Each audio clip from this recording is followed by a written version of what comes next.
It was a busy morning at the hospital. The waiting rooms were full of patients.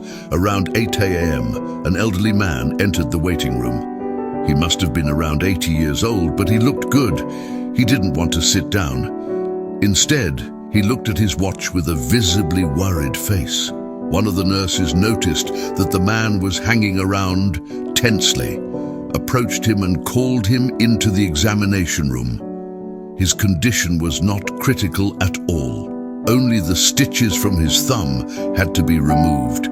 As the man still looked uneasy, the nurse politely asked him why he was in such a hurry.